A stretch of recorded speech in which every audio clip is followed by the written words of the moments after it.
palag ka, palag. Oh, sige. Civic RS Turbo, naka-convert siya ng Type R. Ang luwang ng Honda Civic talaga, oh guys. Oh, linis ah. Naka-drift pa. Oh, pati yung intake mo.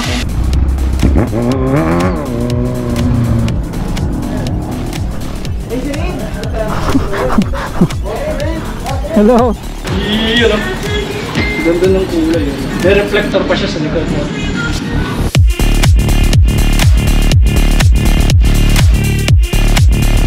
Welcome to my helmet shop. Maganda ang pasok ng linggo dahil bukasyon na naman. Panahon na naman ng pagra-ride, no? Ito yung pinaka eksaktong panahon para mag long ride. At nung hindi pa ako big bike rider, kasama ko ang mga riders nung barangay namin. Pumunta kami sa Mount Samat dahil binsan lang kami magsama-sama na pare-parehong walang trabaho, kaya kami nakapag-ride. So ngayon, tayo naman ay magra-ride mag-isa. At as you can see, napakadumi ng ating Z1000. Kahapon nag-post ako sa aking Facebook page kung saan yung pinakamalupit na mag-car wash dito sa Pampanga. At isa na nga tong Garage Works Car Wash and Detailing sa may Angeles, Pampanga. So pupunta tayo ngayon doon para ipalinis itong ating Z1000. At let's see kung talagang malinis ang kanilang trabaho at kung babalik sa dating anyo ang aking Z1, no? Tingnan nyo, oh. Ang daming mga insektong tumama sa kanya. Kaya lang sa mga panahon na ito, mainit talaga. Kaya I'm sure maraming pupunta ng Baguio niyan, at kung saan pa yung mga malalamig na lugar.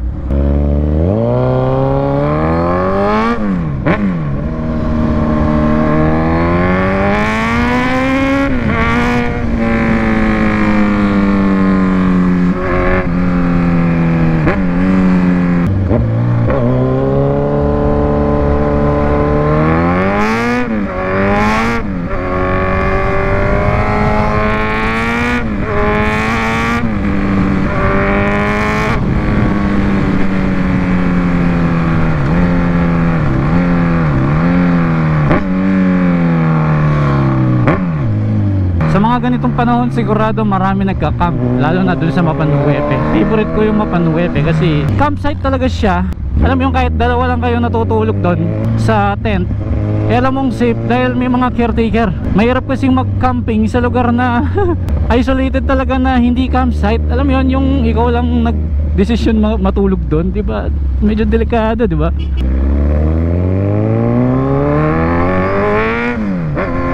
Saka yung CR doon marami. Sa tubig naman madami din.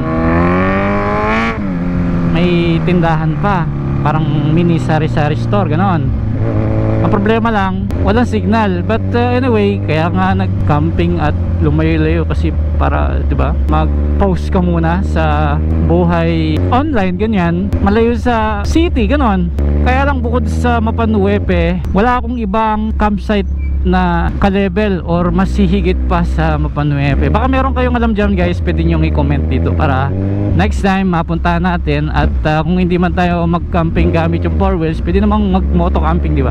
Yung nga palang car wash na pupunta natin, nandito lang yun eh. So sabi nila palaging mahaba ang pila dito. So kapag mahaba ang pila, ibig sabihin maganda ang serbisyo.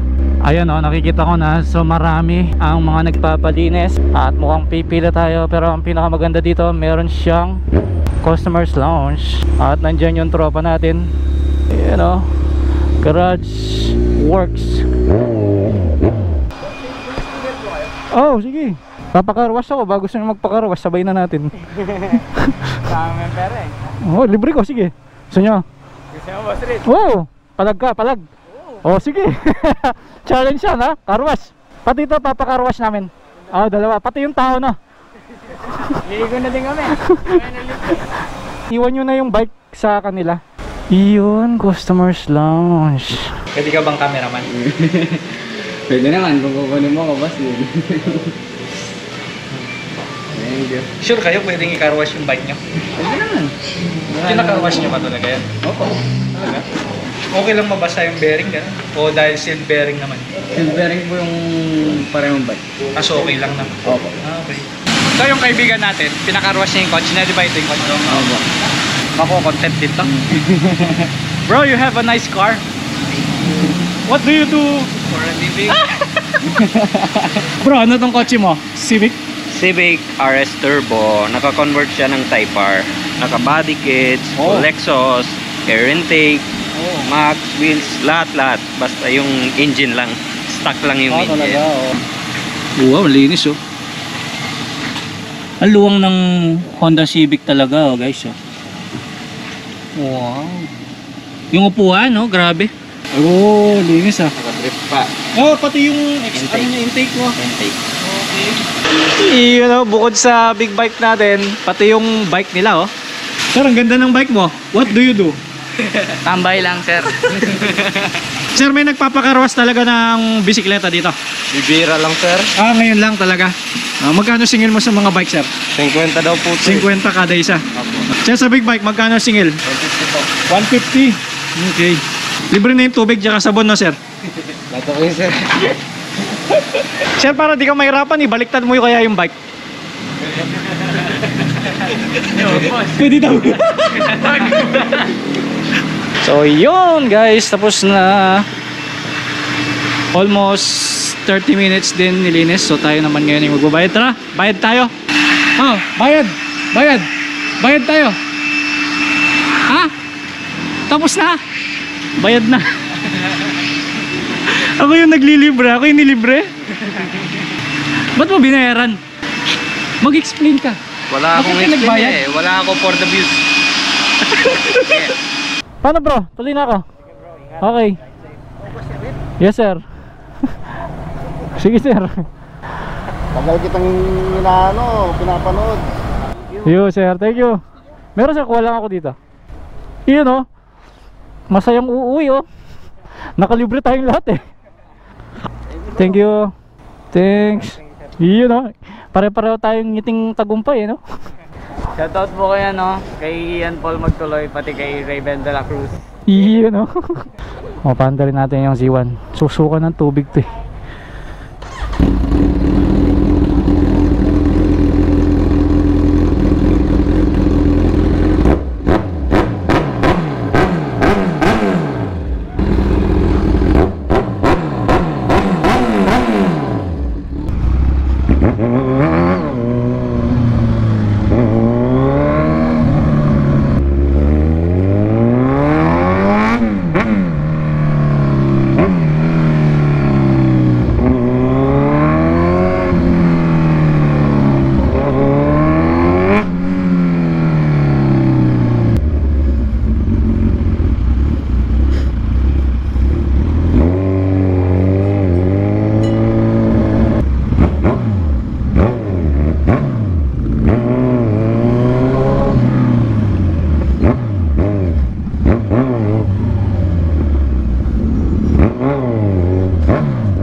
Rate naman natin dito yung paglilinis nila. Sakto may tent to on. Sakto tayo guys. So sa linis nila, kahit dito sa likod ng ating pipe ng exhaust nag-block, so meaning talagang binawasan nila yung pamumuti ng engine no. Pagdating lang dito sa gulong, tina-tire block pa rin nila. So ako hindi ko na pina-tire block kasi baka tumalsik yung tire block natin mapunta dito sa may cap thread ng ating gulong, dudulas pagka bumangking tayo. So nararamdaman ko nga kanina no. But buti na lang naagapan natin at hindi na nila tinuloy. So bantayan nyo yung mga bikes ninyo pagka nagpapacar wash kayo guys, kasi baka malagyan ng tire block or kahit anong pampakintab no. So unlike sa mga bisikleta, ayaw nilang nahawakan, na-spray ng kahit ano yung ating disc brake, pero pagdating dito sa big bike hindi naman, okay naman. Pero as much as possible, wag natin hayaan malagyan ng kahit anong chemical yung ating disc brake.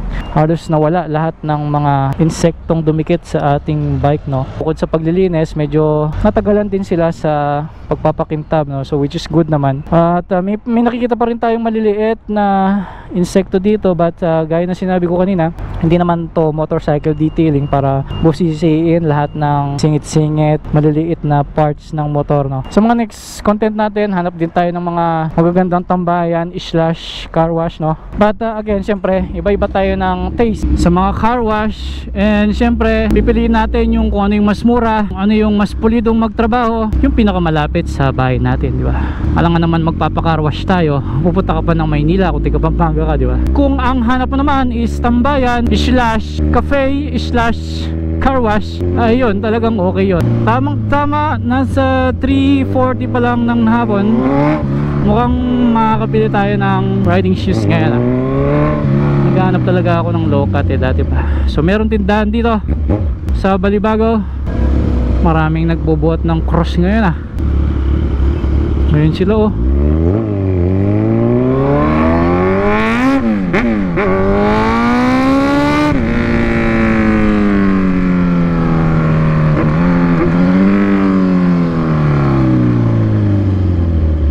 ayun, sakto, may parking pa. Hanap tayo sa pas.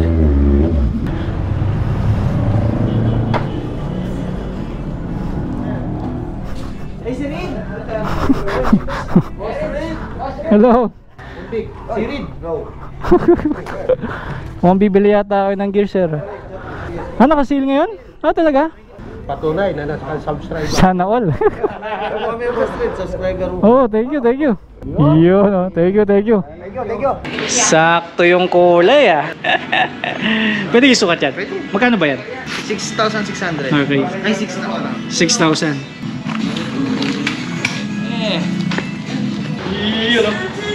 Ganda ng kulay yun. May reflector pa siya sa likod. Ito na yung pads. Sir,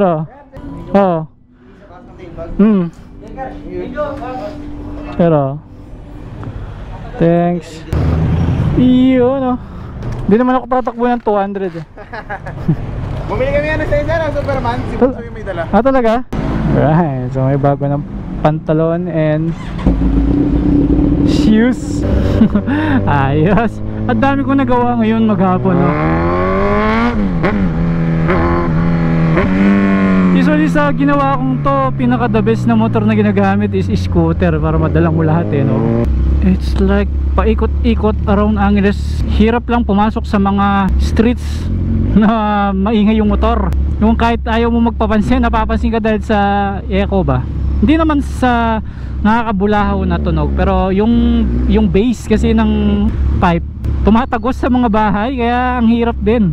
Pero buti dito sa mga main road like ngayon, talagang given na maingay, may mga jeep, may mga tricycle, at may mga ibang riders pa na dumadaan.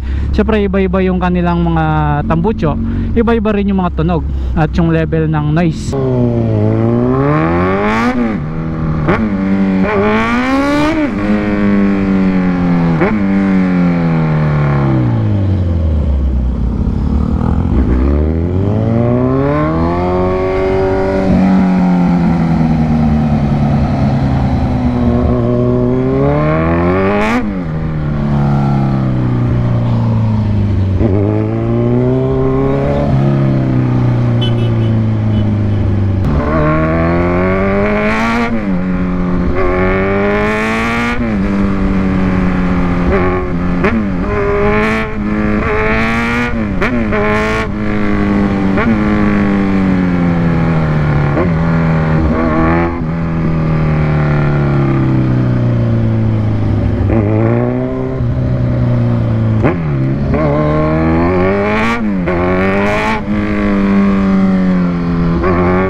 Bike lang kami yung mga ganitong oras pinaka magandang magbike yung hindi mainit pero maliwanag pa rin.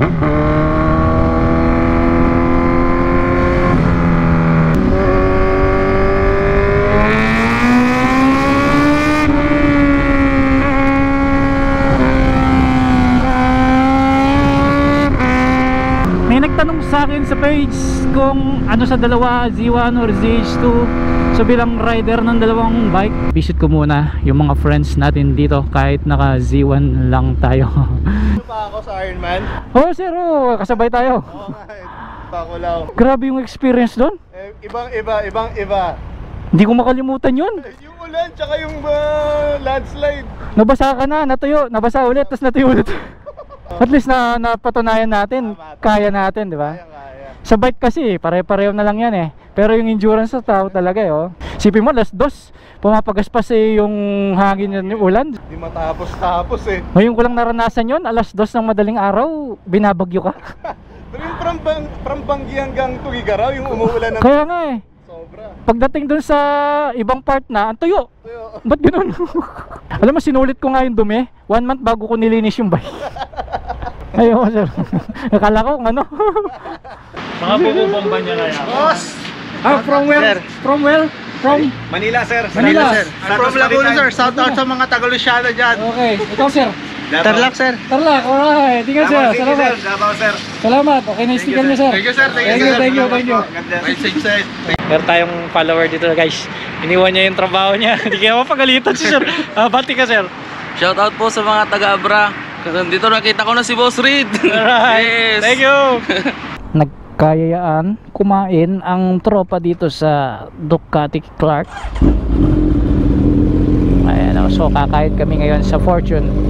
Yan ang naka Ducati Scrambler naman. May mga nakasama tayong mga bagong kaibigan guys. Mga Ducatista sila. Kahit hindi naka Ducati si Reed ngayon, nakasama natin sila.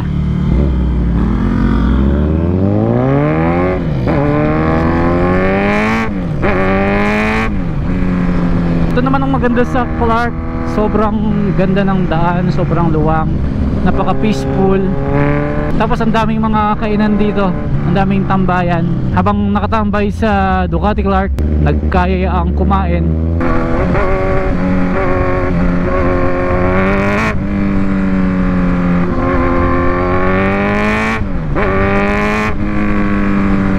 Sumusuko yung Z1000 ko sa Pikes Peak. Kalakas talaga. Diyan mo lang talaga makikita ang difference ng lakas nilang dalawa kapag ka nagkasabay kayo sa daan. Yung arangkada, yung top speed, mararamdaman mo yung difference nila.